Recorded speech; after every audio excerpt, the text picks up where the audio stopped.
Okay, so this video is about installing new parts. So whenever you guys install new parts, always check. Never make mistake of thinking brand new parts out of the box is good.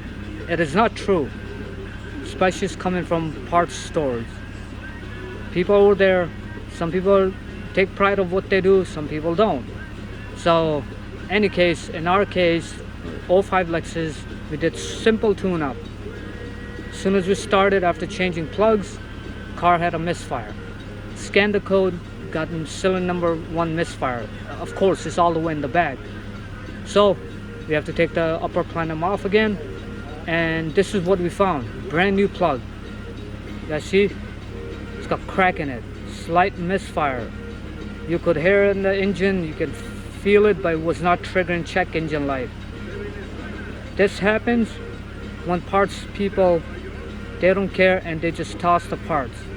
It's frustrating for us because we have to do double the work.